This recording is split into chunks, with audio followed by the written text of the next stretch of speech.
never thought we'd get this far.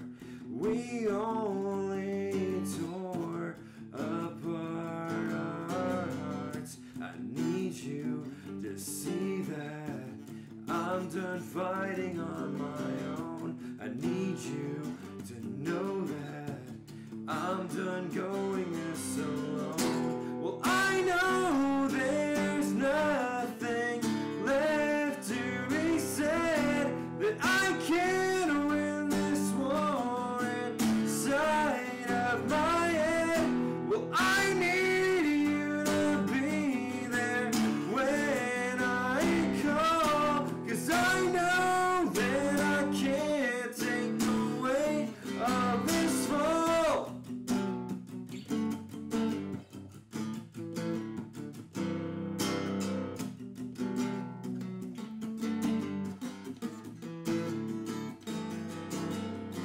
All the time that we spent was in vain. I swear I won't come back again. I need you to see that I'm done fighting on my own. I need you to know that I'm done going this alone. Well, I know there's nothing left to be said, that I can't win this war inside of my head. Well, I need you to be there when I call, 'cause I know that I can't take the weight of this fall.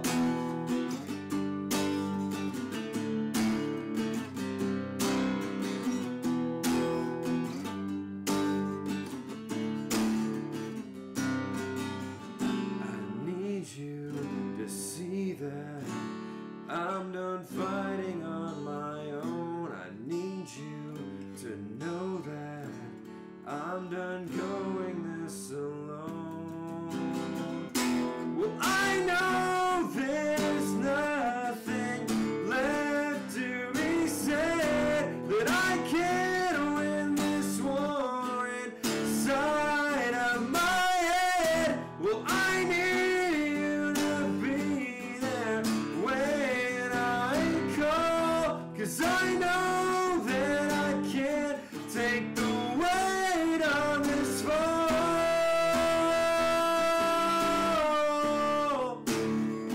On this fall.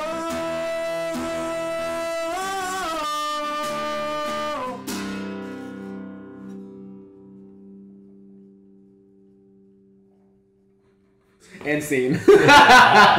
All right, episode, what is it, 8? Yeah, episode 8, Yeah. part 2.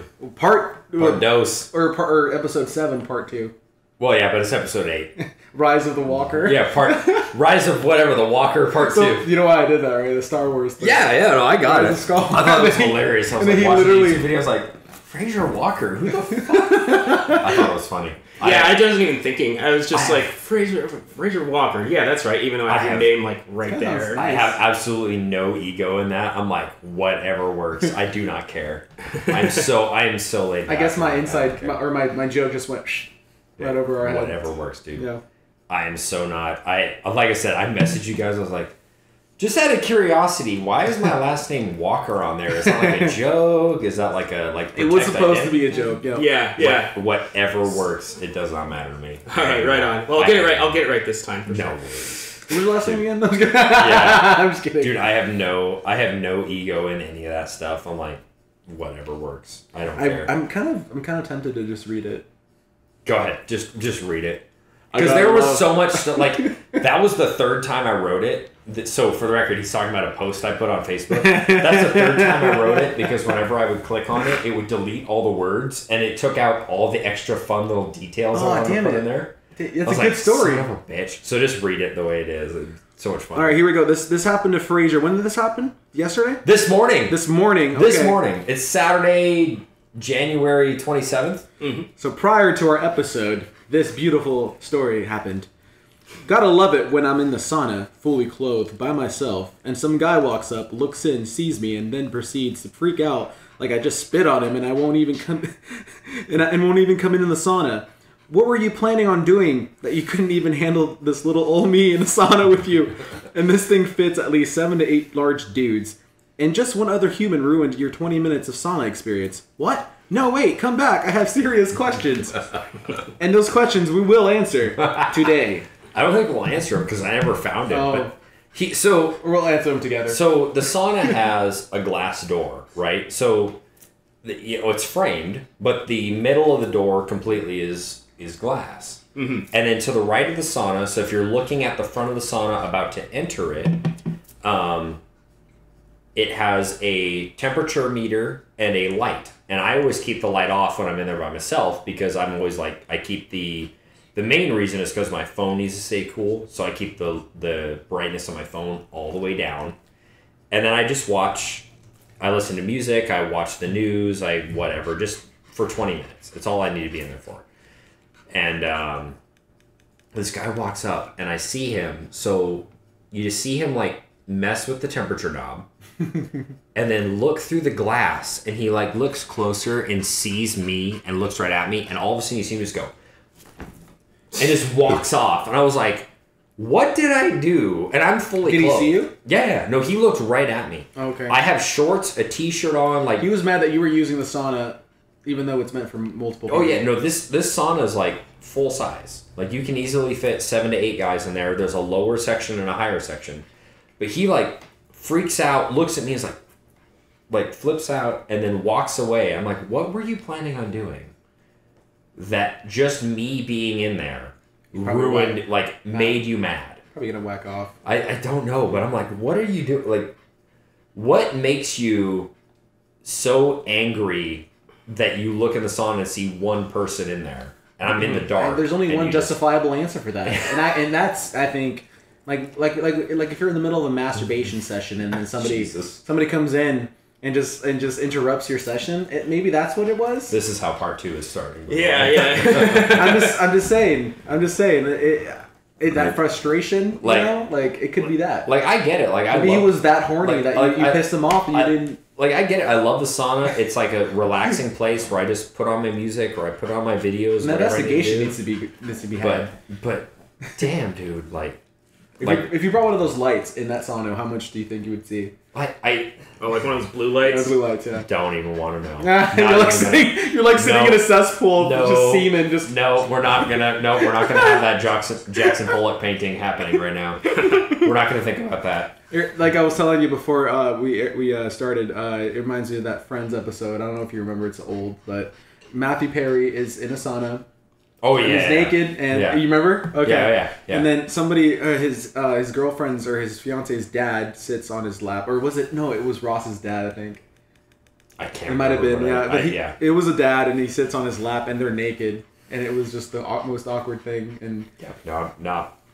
And this was after he already kind of built up the courage to get into that sauna naked. Yeah. Because I don't think I could ever do that. Well, like I said, I'm in full, my workout gear has not come off. Has anybody gone in there naked while you were in there? Oh, yeah. No, all the time. Not fully naked. Some guys will always wear a towel or something on there. But I'm in shorts with my underwear on, my regular workout shorts, and then my t-shirt. I have not taken off my workout clothes at all.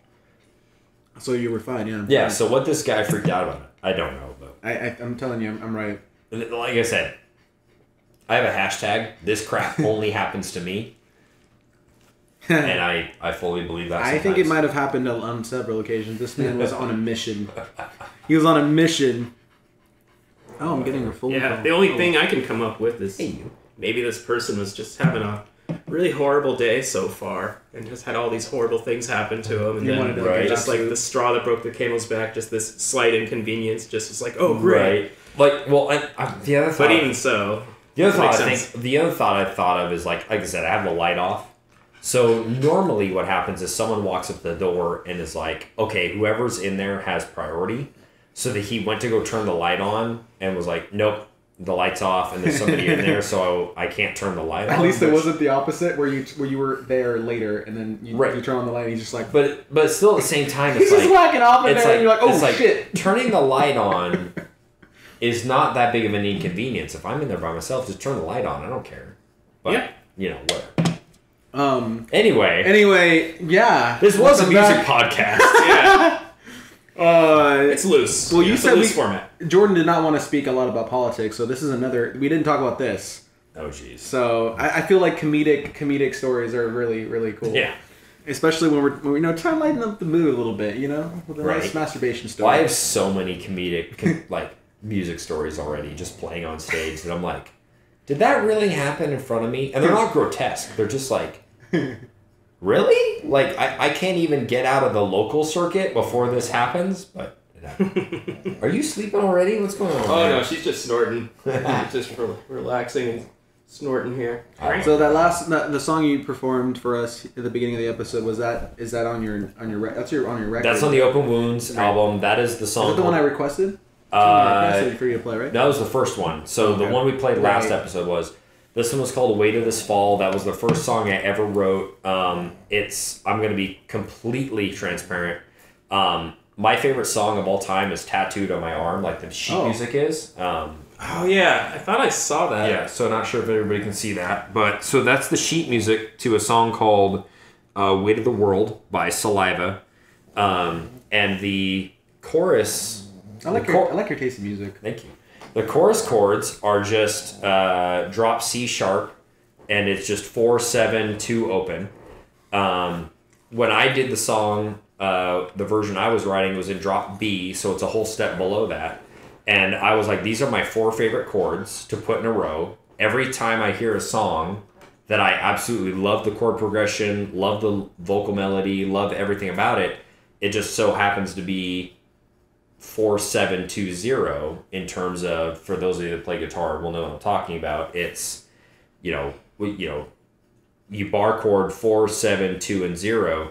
And I was like, okay, those are my 4 favorite chords. I'm gonna literally just put those in order for like 3.5-4 minutes and see what comes out of it. Do you ever use the capo?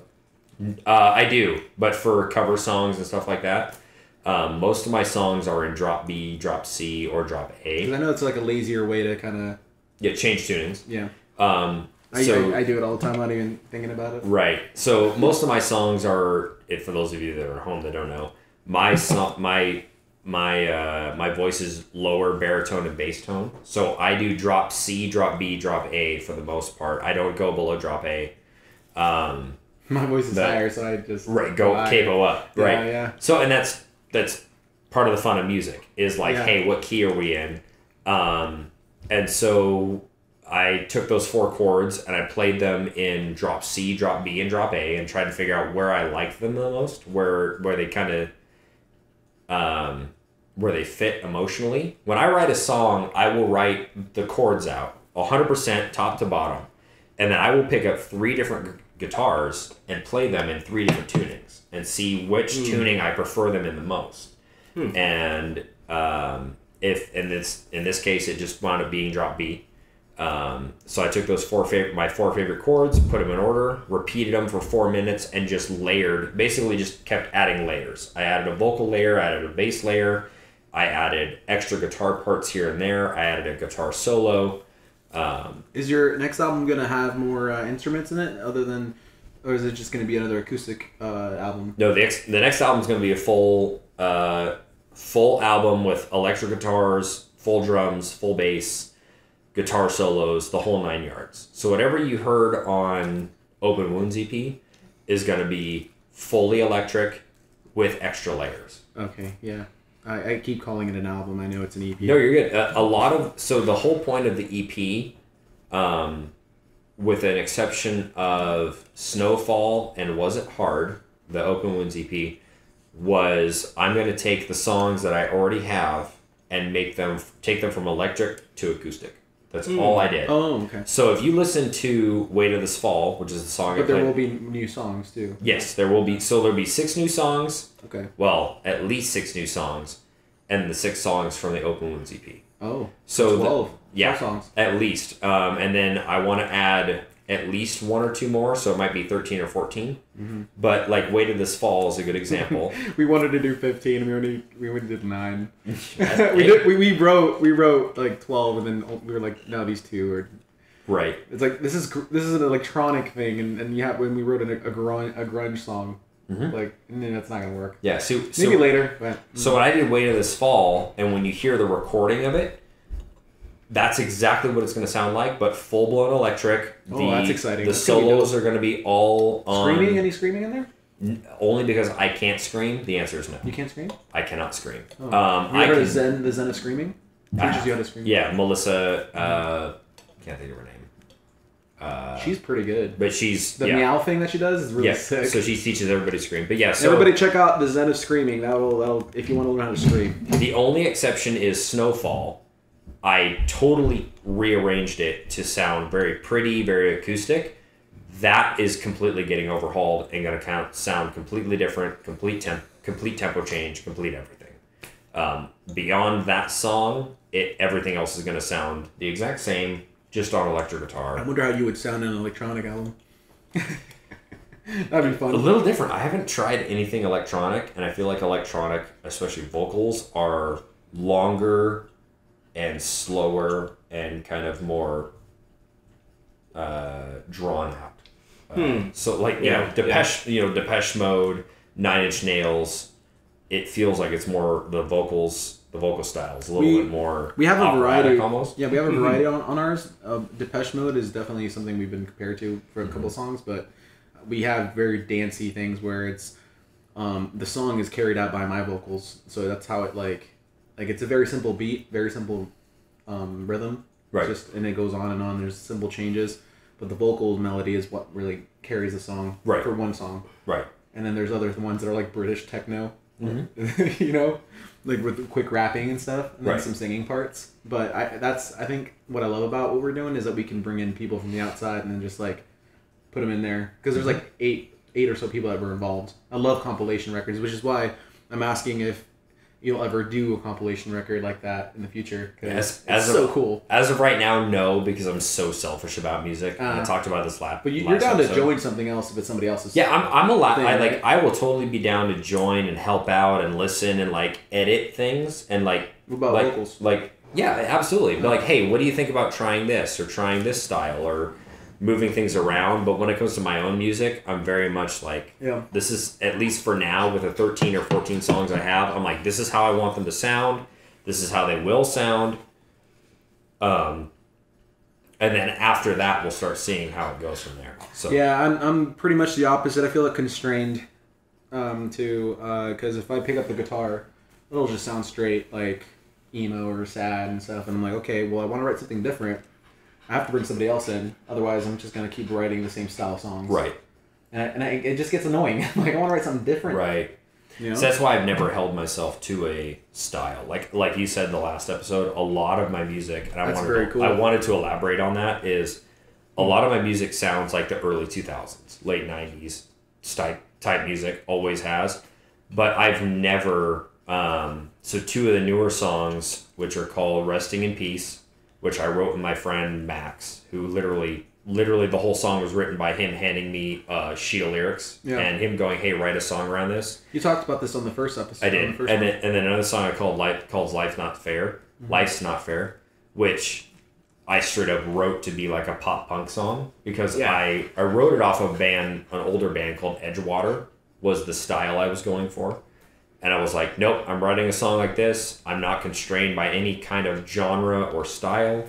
I refuse to be put in a box. So whatever comes out is what comes out. And that's the one nice thing from my perspective is, if people don't like it, that's great. But if people love it, then awesome. That's the hope. Yeah, well, that's interesting. And I figure that late 90s, early 2000s, early aughts, whatever you want to call it, period, is that where you draw most of your influence from, or at least the music that was coming out around that time?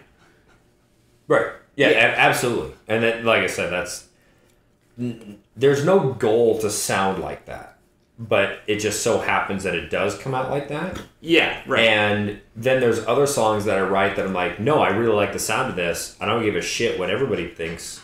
this is what it's going to sound like. I love the early 2000s. Yeah. Like, oh yeah, and I have a feeling that at least a lot of the sounds from that time, they're coming back in a way with younger listeners who are getting into music now, in the way that I feel like people of the younger generation are listening to bands like, let's say, Green Day or Blink-182. Just like people of previous generations would get into bands like, say, like the Rolling Stones or the Beatles. Oh, absolutely. This is just kind of like they're getting into it, because it does have a very different sound than obviously what they're growing up with now. And I think that's kind of cool. I really wish post-hardcore would make a comeback. I love post-hardcore. Oh, God. But also, I agree with you, because like right now, Creed's on a massive uprising again. Yeah, I find that interesting. You know what? I'm happy seeing for that. him. I'm happy for that guy, dude. I don't care what anybody says, dude. All right. Well, it's not just Scott. It's not just Scott Stapp. It's the whole band. Mm-hmm. Like that was one of the biggest rock bands of the '90s, and they announced their reunion tour, and their last album was in 2009. So it's 15 years later, and they announced, "Hey, we're coming back," and everyone's talking about Creed right now. Do you like Creed? I do. I grew up on Creed, so I'm going to say this to the camera. I grew up on Creed, Limp Bizkit, Linkin Park, 3 Days Grace, Nickelback, like all the bands everyone hates. Okay, yeah, I've never liked Roach, Stained. Like everyone for some reason hates Stained. I listened to Stained religiously as a kid. I definitely see the parallel of Stained and your music a little bit. I don't mind Stained at all. I think they just had some songs that just got way too overplayed. Yeah. Well, that to the point where people are just like, okay, like enough. That and Aaron Lewis became like Uncle Cracker. vocal. Yeah, well, he became a vocal right wing political guy. Wait, so which everyone, guy? The Stained guy, the lead singer. Yeah. Oh yeah. He absolutely started blasting his political opinions out there, and that'll hurt you. That'll hurt everyone.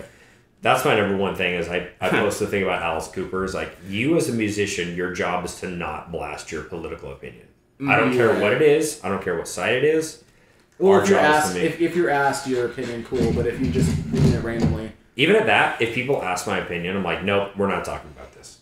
I shut it down. I'm like, nope, I don't need it. I'm a musician. I'm here to entertain. I'm here to make songs that people like and can relate to. And the other flip side of that is, I specifically don't write political songs. I write songs about the human condition. Yeah. I write songs about, like we talked about last episode, heartbreak, addiction, girls, friends, betrayal, whatever. I talk about the emotions we go through every day. Yeah. My job is not here to blast my political opinion. And that's one thing that drives me nuts about musicians nowadays, is everyone feels like they have to take a stand on their politics. Oh my God, there's this punk band in Seattle. Like they'll get in trouble if they don't. Well, even to that. Or something. Or it's expected of them. Right, exactly. That's what I say. Expected. Like, I don't care what your politics are. Shut up about them. I love the way Shinedown said it. The Brent Smith came out and he goes, "We have never been a political band. We will never be a political band, and that's the way it's going to stay." Yeah, I never talk about my stances. I don't. I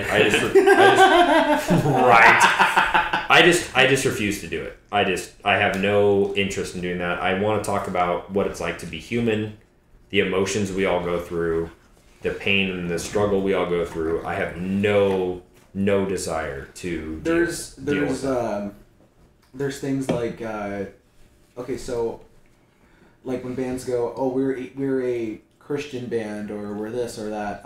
Like I've written songs in this last album that was all just whatever came to mind, but there are political songs, but you'd have to ask, because people, I mean, it's the lyrics are so you can basically, if you're able to hide your political stance in your lyrics, and if people ask you, well, hey, what does this mean though? Mm-hmm. You're like, well, it actually means this, but if it's not obvious, that's I don't think that's a big deal if you do that, like do it like that. No, but also, you know, if it's very intricate, lyrics. But again, like a good one was Aaron Lewis, and this is my favorite example. Is Aaron Lewis wrote the song "Epiphany" for Stained, and he had that as a solo project for a long time before Stained even existed, and everyone thought it was a love song to his wife or his girlfriend, whatever. Mm. And so he came out on stage when he became a solo artist and goes, the song's actually about ADHD. Okay. Like, so if you, for those of you at home, go back and listen to Stain's the song Epiphany. The song is written from a person that has ADHD to the max, like needs medication, which he does, and that's why he wrote it. But to me, that ruined all the magic of the song because everyone had their. I love Dave Grohl's saying, he goes, the best part about music is you can sing a song to 85,000 people, and 85,000 people will sing it back to you for 85,000 different reasons. That's a great way to. And that's why, like, I don't ever want to come out, like, I'll come out and say, here's who this song was written to. This is why the song was written. Like, I'll give you the basic idea around it, but I will never say this song is about this. This song is about this. This song is about this. When I was younger, I would do that, but I don't like to be like, okay, this song is about this. Like, you listen to the music, and whatever you get out of it, you get out. Exactly. Like what Dave Grohl said, for sure. And having said that, though, I feel like there aren't enough songs that are like about a person's religious indoctrination and leaving it and becoming an atheist like me. Right? I've written 1 or 2 songs like that. Right. But they're very, like, you cannot even tell they're about that. Right. You know what I'm talking, you know, like, right. I use Exactly. metaphors. Right.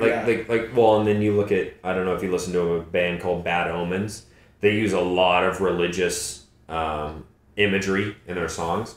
But it's like, it got to the point where people were like, are you guys a Christian band? But he's like, no, we just use Christian symmetry and imagery in our songs to talk about. Brings me back to Creed. Creed right. came out as or the lead singer, I think, said they were a Christian band, and the band was pissed off. Yeah, exactly. Yeah, are they a Christian band or are they not? Yeah, so they got labeled that way. Yeah, kind of like around the same time there was that band POD. Yeah, and they were a Christian band, right? Yeah, so POD straight up said they're Christian.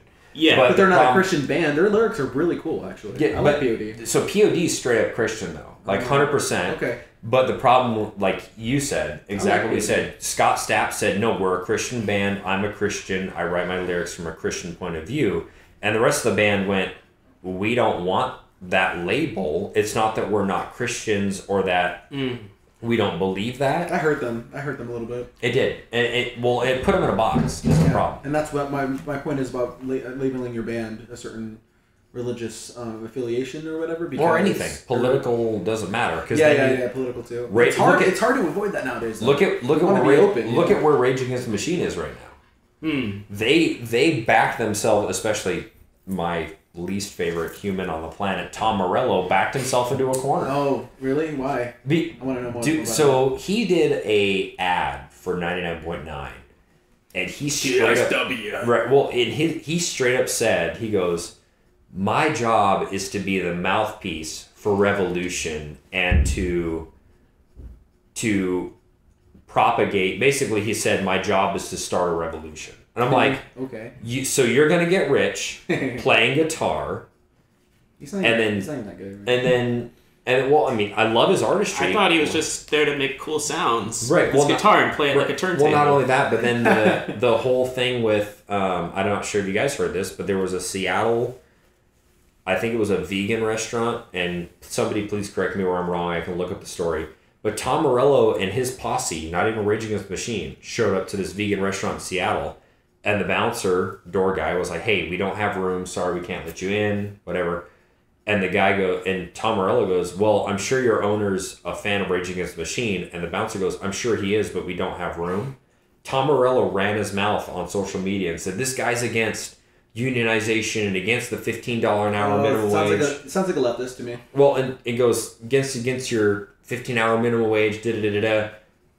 It turns out the owner had marched for minimum wage, $15 an hour, all this stuff.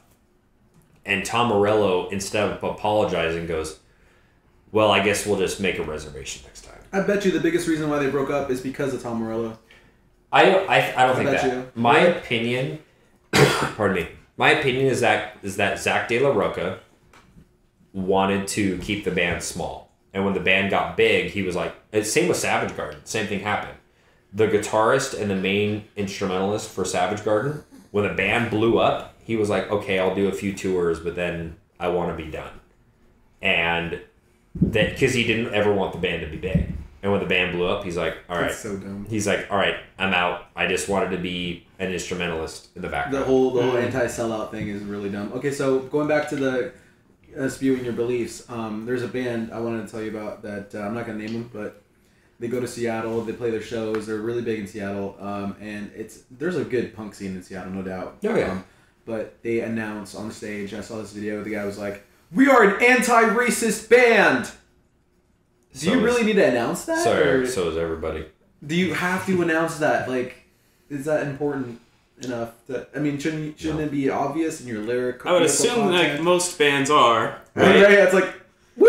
Except for maybe certain country folk music or something. I don't know. Here's how you know. I don't know. If someone comes up, here's how you know. Osama from Pantera. If someone comes up on stage and says we're a racist band, they'll get booed off stage. Oh, of course. You don't need to say that you're an anti-racist band because that's the default setting. Yeah, exactly. Yeah, that's what I'm saying. That's the default setting. Well, we're an anti-racist podcast. We have inclusion and equity. And we're also anti-war. We're pretty white. I'm not sure. We're 2/3 white. I'm pretty Latino though. Yeah, so I'm saying we're 2/3 white. But my skin is white though, so I'm a white person. You're apparently. passing. Yeah, passing. Is that white? Is that what that's considered? I'm whiter than you are. I know, but I'm looking at the tattoos. Oh, I am green and orange and yeah. My point. Oh, I see. Yeah. It's funny because growing up, I was always like, kind of made fun of in Guatemala for being pale skinned. In Guatemala, it's kind of a big deal. I love. They call you. What is it? Well, my mom was called chata, which is like a drink. Yeah. In Guatemala, and canche, they would call me canche, and they still do the little market near my near my mom's house. Yeah. When I'm walking into town, there's a market, almost like an organic market, where you can buy stuff. Yeah. And hey, they call me all kinds of names. I'm like, it's whatever. Down there, you can get whistled at, and it's no big deal. My favorite thing is Gabriel Iglesias. The biggest. Yeah, but he goes.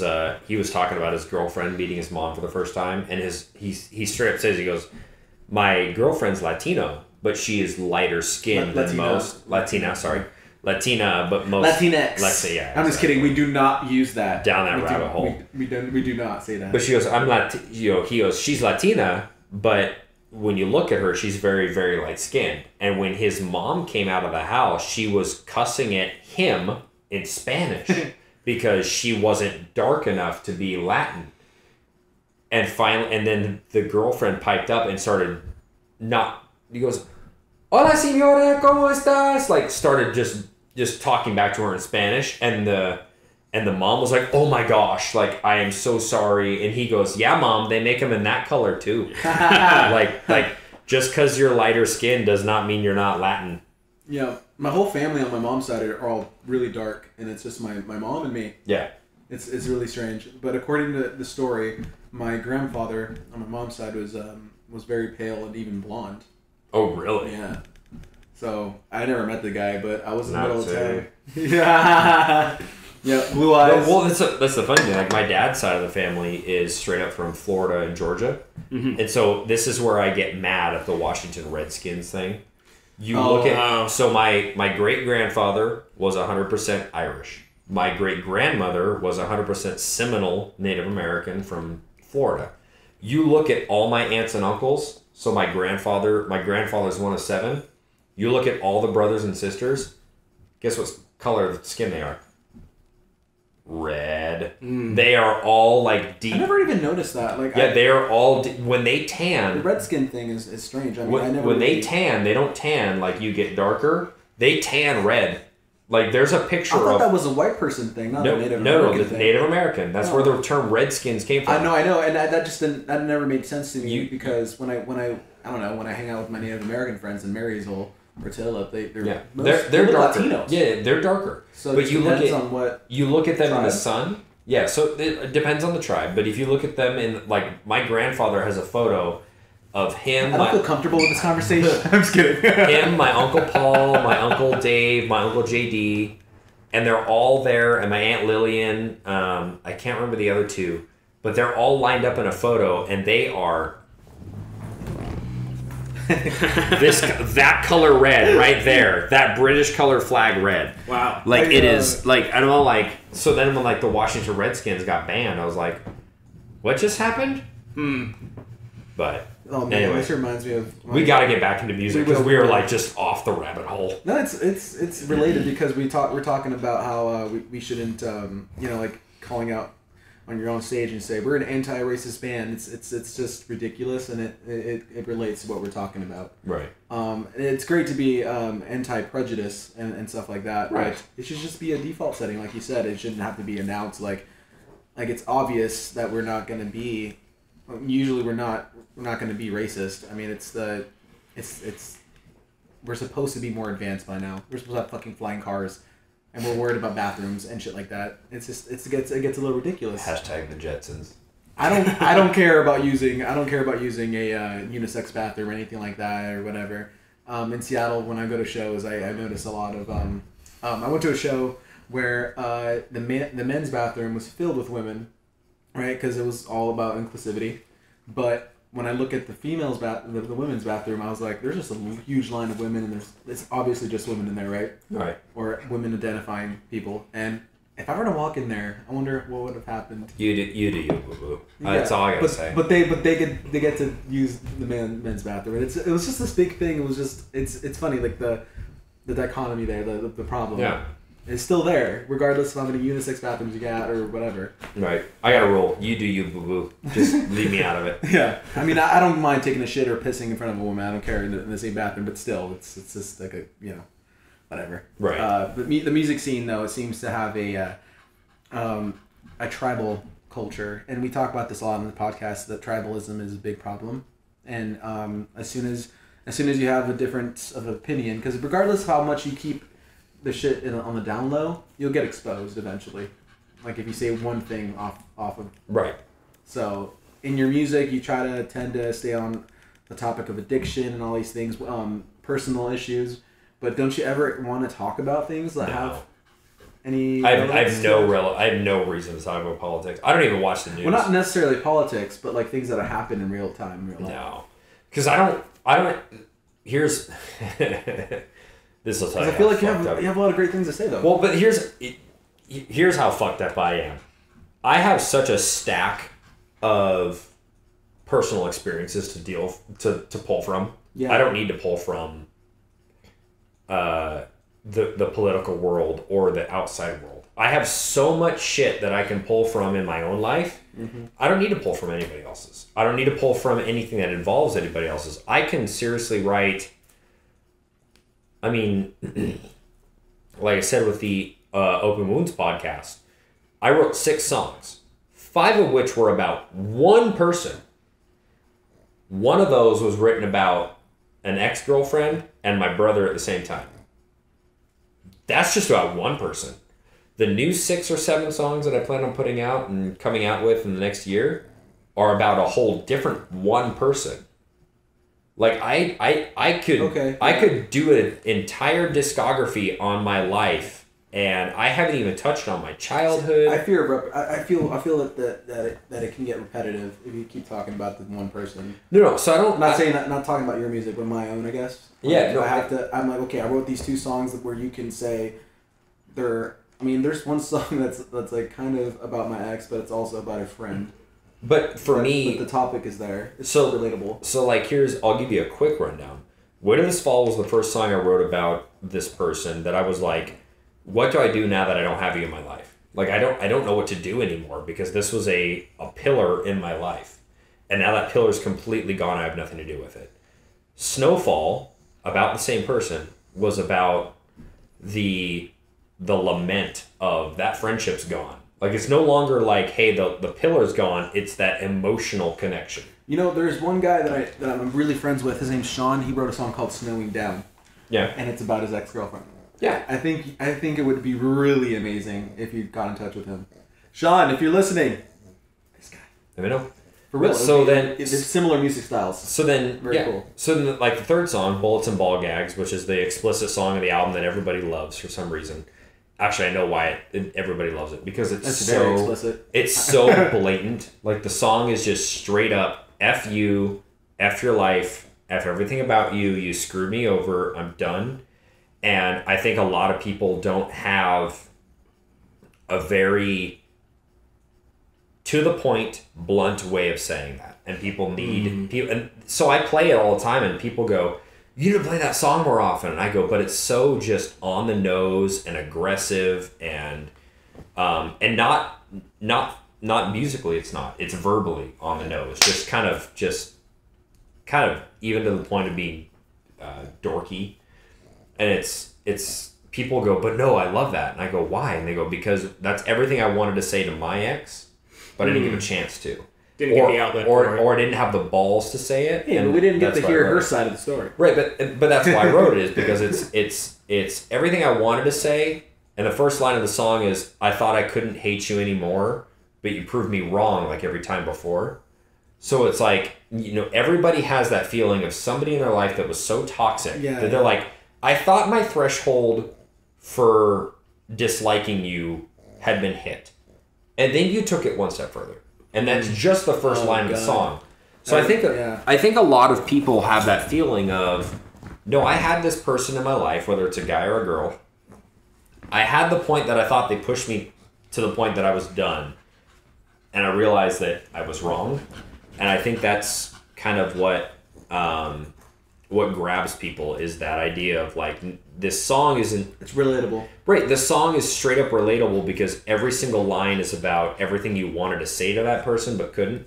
So you have Weight of This Fall, that's about like this whole friendship, this person that's a pill in your life is gone. Snowfall is like the lament, the sad song about this actual romance that person you loved is gone. Bullets and Ball Gags is just straight up kicking them in the nuts. I'm sorry, you're married now, right? I am. Yeah, right. Yeah. Very married. So there's a happy ending. There is. Oh, very much so. And it's not that you're fixating on this past, but you want to just let some of that stuff out. It's therapy. One of my favorite ways of putting it. Oh, absolutely. My music straight up, and that's again why I'm so selfish about it. My music 100% is therapy for me to talk about things that I never got to talk about. Same, yeah. And the way that I love it was illustrated as Corey Taylor from Slipknot said that it's like tapping a valve. And Corey Taylor's cool. He is. Cool dude. And whenever he reminds me of what's that guy? He was in Venom. Tom Hardy. Tom Hardy. Yeah, he reminds me of Tom Hardy. Yeah. I don't know why. He reminds me of Tom Hardy.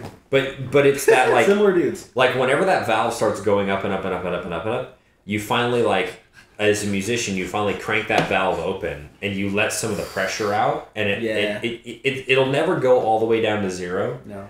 But so you have those 3 songs, and there's reminders everywhere. You'll bump into an ex when you're out, out the street with your friends, or something. A song, a Beatles. For me, it's the Beatles. Right. The Beatles always remind me of my first love. That first love of mine was I wrote so many fucking songs about her. Right. And only a few really caught on though. Right. Like that were pretty okay. And then I wrote the 4th song, Drowning in Myself, which I specifically like. I like that one. Like, that one I really relate to. It's straight up supposed to be a radio song. Like it's under 3 minutes, barely. It's very simple and straightforward. It's a simple chord progression. But again, that's the reason of me not being put in a box. I was like, I specifically wrote a radio song to write a radio song just to see what would happen. Jordan, have you ever wrote a song about your ex? No, I'm not a songwriter. I just play the drums. And that's okay. He's a painter, great painter. Great, yeah, well, I like to draw and paint. Yeah. But and do things that way. So does this relate to that at all? Have you ever drew inspiration from your inner turmoil and drawn something about an ex? Yeah, like that? I definitely. It's not something I think about all the time. It's not something where I'm really actively thinking about what the piece of work is supposed to mean as I'm making it. And sometimes it's one of those things where only after I finish it or after I stop, I step back and realize something was coming out. Right. Yeah. Or something will see something in it, or someone else will give me feedback or share something about what they think it means. And sometimes I'll just go, oh, I didn't really think about it that way, but yeah, there is something there. See, I'm so on the flip side. Whenever I even strike a chord, I have a song that I wrote that isn't going to be on anything new or old because it isn't finished yet. It's not even closed. The second I even struck the first chord, I was like, this is about this subject. Like, straight up, the second that I heard that chord in that tuning, in that way, and then I started putting the chords together, I was like, I know exactly what the song's going to be about, and that's why it's not finished yet, because I don't think it's ready. Because I keep building it for a specific reason and a specific purpose. Sorry. And the more I keep building it, the more I'm like, it's not perfect. It needs to be perfect. I never thought I would come to a point in my life where not most, like, you know, not a lot of my music is about an ex-lover or anything anymore. Right. It's become... I know it's boring. No, it's not boring at all. I've had a long day already. I'm so offended I'm done. I got up at 5 a.m. and went up and lifted already, so I'm like, ugh. 5 in the morning? Yeah. I can't do that. Well, so I wake up at 5 a.m. every day to go to work. That's fucking... Wow. So I'm already like, I've gotten up, gone to the gym, came home, ate breakfast, and now I'm just That's cool. Oh wow. And I took a half-hour nap, and I'm still like, all right, and I still have like 3 hours of fights to go through tonight. Here's my question. I'm sorry, that's a really important question. So, I didn't do it. So this... The FBI is not looking for me. So this music that you're talking about, your music has this... do you think you'll ever, like, for me, like, I would write a lot of songs about my exes and loves, right? Mm-hmm.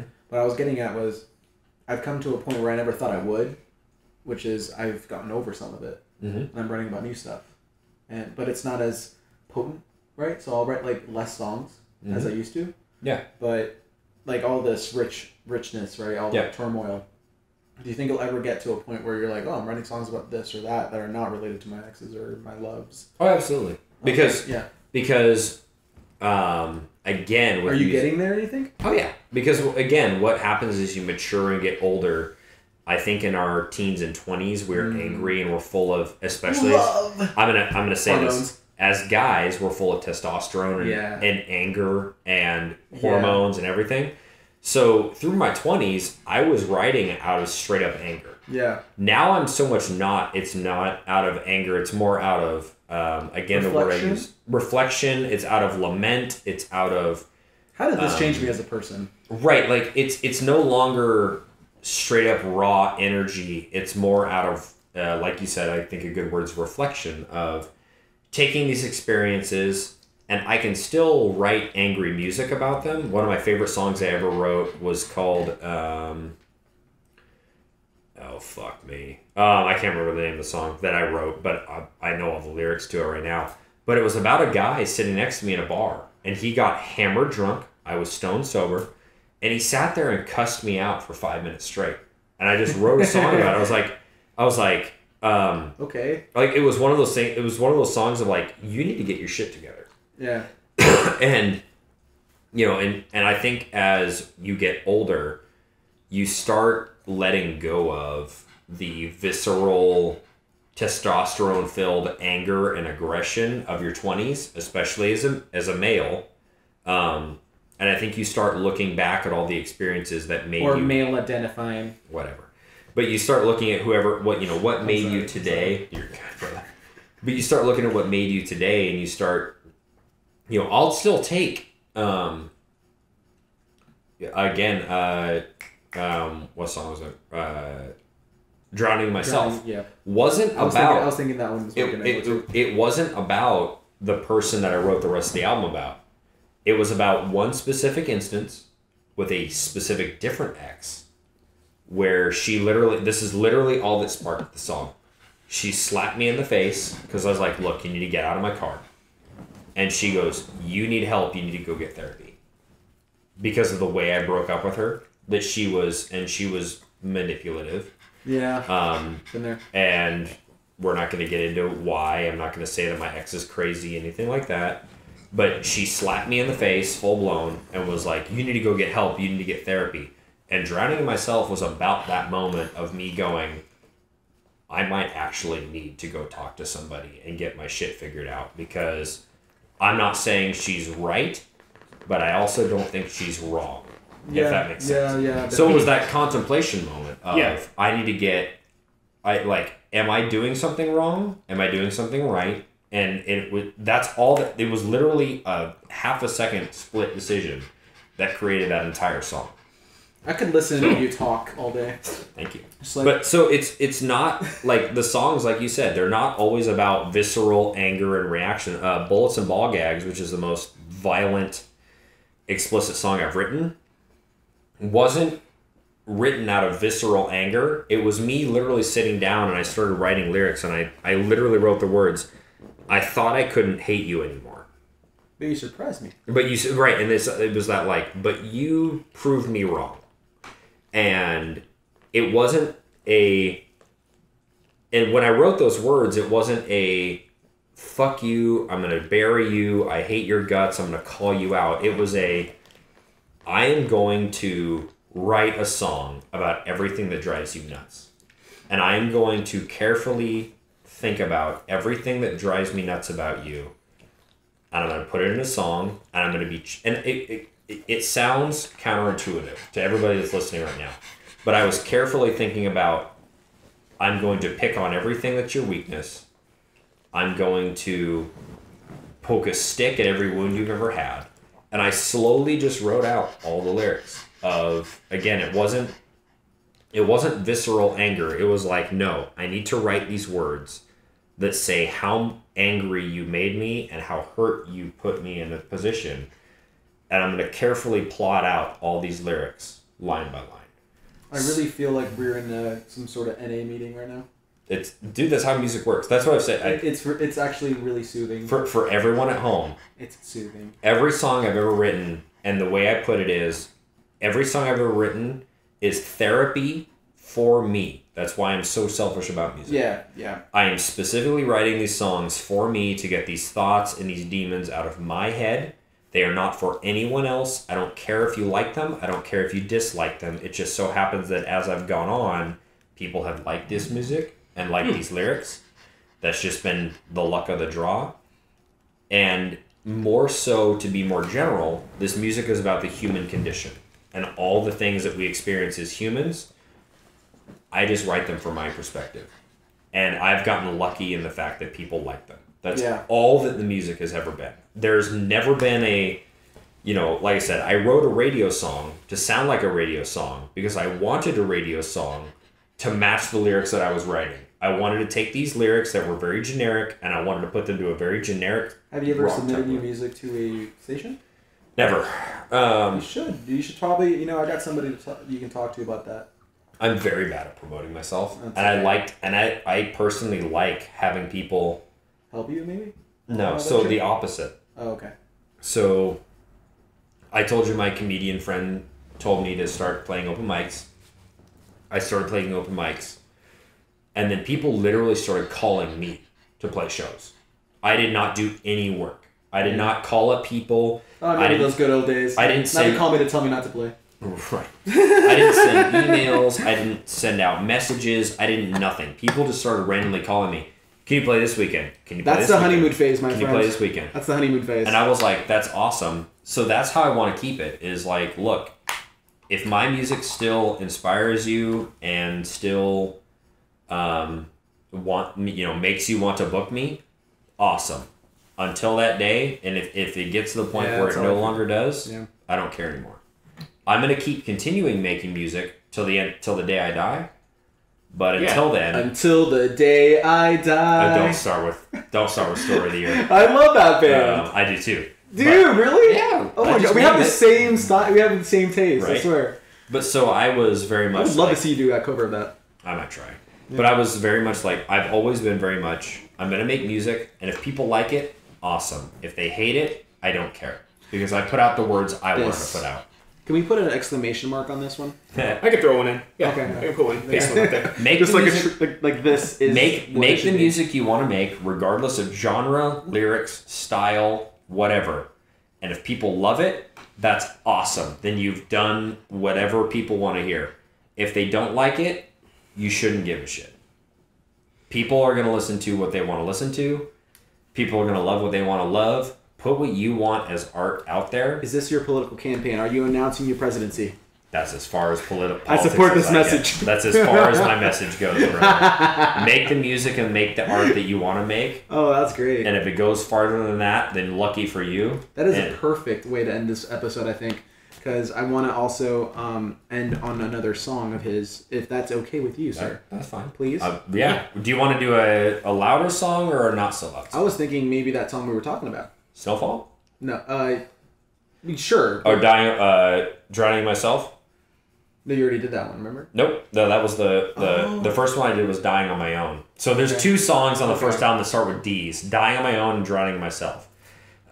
Drowning Myself is a total, like, radio rock song. I was thinking the one where you're like, oh, it's explicit. Oh, I can do that one. Yeah. You can do that one. I can. But Snowfall's drawing me a little closer a little bit. So Snowfall is more ballady and more pretty. Can we hear that one? Yeah, absolutely. Okay.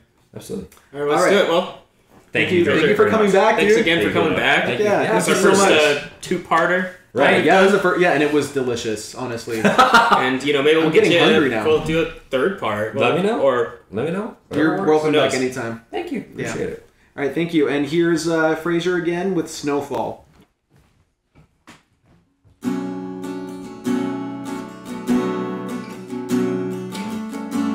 I'm just getting warmed up. Yeah.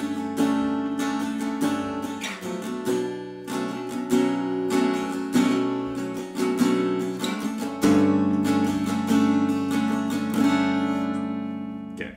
Should be good. Here we go.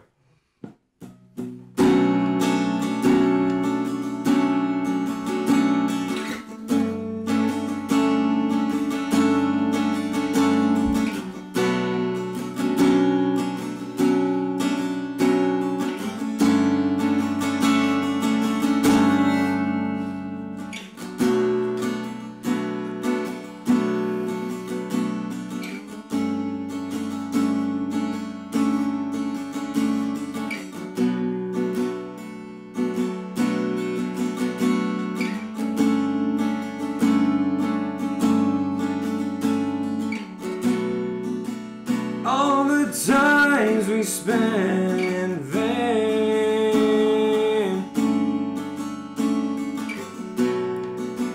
You call me your closest friend.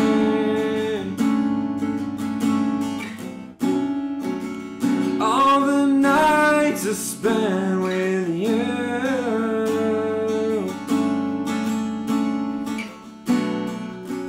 Sights and smells and no one knew.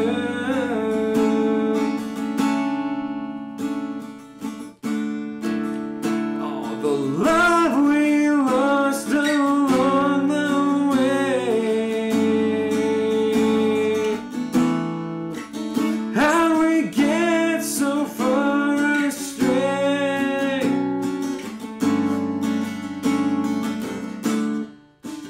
There's one thing I know I'll never do.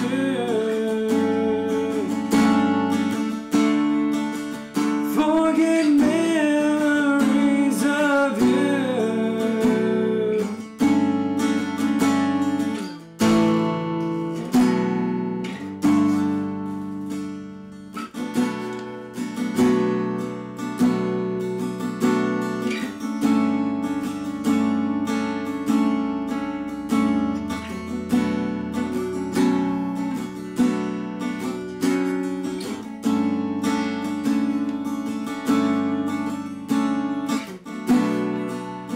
Now I can't even begin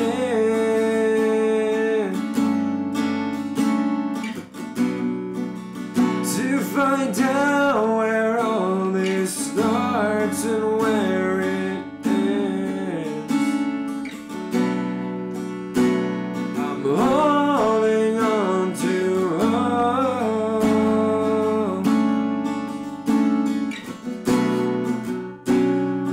that you'll eventually show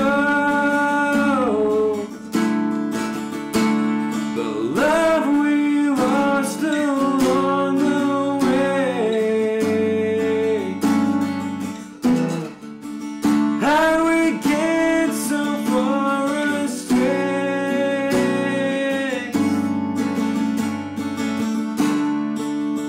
There's one thing I know I'll never do.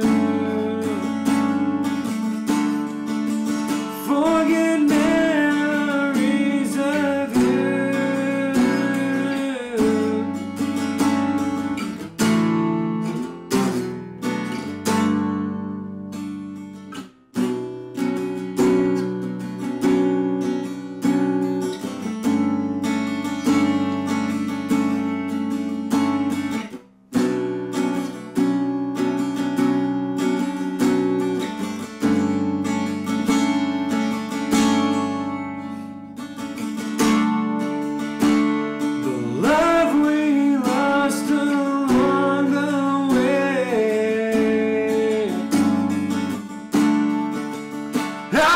again.